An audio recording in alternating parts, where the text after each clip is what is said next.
ایک تاجر تھا اور اس کے پاس اللہ نے اسے بہت کچھ نوازا تھا، بہت مال و دولت تھی۔ اس کی شادی ہوئی تو اس نے سوچا کہ اپنی زوجہ کی خدمت کے لیے میں کوئی غلام خرید لیتا ہوں، جا کے اب پوری فیملی کے کھانے پکانے دیگر معاملات میں وہ کام کرے گا۔ بازار میں گیا، اس نے دیکھا ایک بڑا اٹا کٹا غلام تو اویلیبل ہے، تو بیچنے والے نے کہا کہ اس میں ایک پرابلم ہے، بڑا سستا دے رہا تھا، نارمل ریٹ سے 50% کم میں ریٹ میں مل رہا تھا وہ، تو کہا اس میں ایک پرابلم ہے، اور وہ پرابلم یہ ہے کہ یہ سال میں ایک بار جھوٹ بولتا ہے۔ آج کے دور میں تو سارے لوگ جھوٹ بولتے ہیں، میں بھی جھوٹ بول رہا ہوتا ہوں، تو ٹھیک ہے میرا غلام سال میں ایک بار جھوٹ بولے گا۔ اس نے اس کو پرچیز کر لیا، گھر پہ لایا تو اس نے بڑی کمال کی خدمت کی، کھانا پینا بہت سارے معاملات میں بڑا شاندار اس کا کردار رہا۔ ایک سال کمپلیٹ ہو گیا اور وہ وقت آ گیا کہ جب اس نے جھوٹ بولنا تھا، تو اس نے جا کر اسی جو مالکن تھی اس کو جا کر کہا کہ آپ کو معلوم ہے کہ آپ کا شوہر جو ہے وہ آپ کو چھوڑنے والا ہے اور دوسری شادی کرنے والا ہے، کسی اور کے چکر میں ہے، اور آپ کا گھر تو ٹوٹنے والا ہے۔ وہ عورت ہوتی ہے، بغیر کنفرمیشن کے وہ مان گئی کہ اچھا ایسی بات ہے۔ تو کہا میرے پاس ایک طریقہ ہے، میں آپ کے شوہر کو آپ کی طرف واپس لا سکتا ہوں۔ کیا طریقہ ہے؟ کہا بس آپ اس کی گردن پر داڑھی کے جو بال ہیں نا، وہ مجھے کچھ کاٹ کے لا دیں، میں بس کچھ پڑھوں گا تو وہ پھر آپ کی طرف آ جائے گا، اور یہ اس طرح ہے، یہ لیجیے اور اس سے جا کے اس کے بال کاٹ لیجیے گا۔ عورت نے کہا ٹھیک ہے، آج رات جب میرا شوہر سوئے گا تو میں یہ بال کاٹ کے تمہیں دے دوں گی، پھر تمہیں جو عمل کرنا ہے وہ کر لینا۔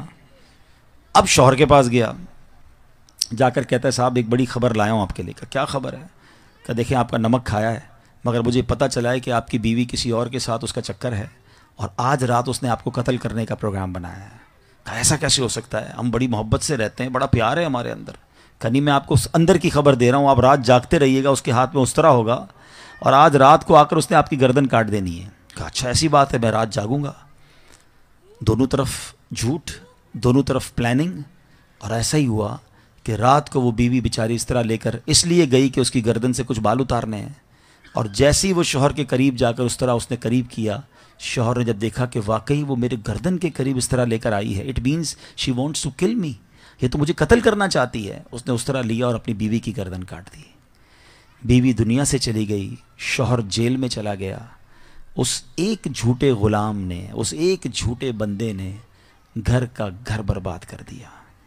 یہ ایک واقعہ جو بظاہر تو کتابوں میں لکھا ہے، مگر ہم سب کے لیے بہت بڑا لیسن ہے۔ ہم جھوٹوں کو دوست بناتے ہیں، ہم جھوٹوں کی باتیں سنتے ہیں، ہمیں چغلی میں بڑا مزہ آتا ہے۔ ہمیں کوئی بتائے فلاں نے یہ کیا تو ہم یقین کر لیتے ہیں، ہمیں کوئی کمپلین آ کر کرے تو ہم فوراً کہتے ہیں اچھا اور بتاؤ، میں بھی نہیں چھوڑوں گا، اس نے میرے بارے میں ایسی بات کی ہے۔ اتنے کچے کان ہیں ہمارے، جس کی وجہ سے فیملیاں برباد ہو گئی، کاروبار برباد ہو گئے، دوستیاں ختم ہو گئیں، پارٹنرشپ ڈیلیٹ ہو گئی۔ مگر ہمارا حال یہ ہے کہ ہم ایسے لوگوں سے نہ اپنے آپ کو دور کر پا رہے ہیں، نہ خود جھوٹ سے بچ پا رہے ہیں۔ اس واقعے کو نقل کرنے کے بعد علماء نے لکھا کہ ایک سال میں جھوٹ بولنے والا اس طرح خاندان برباد کر سکتا ہے، تو جو روز جھوٹ بولنے والا ہے، جس کو آج کل تو ایک سب سے بڑا پرابلم یہ ہے کہ جھوٹ کو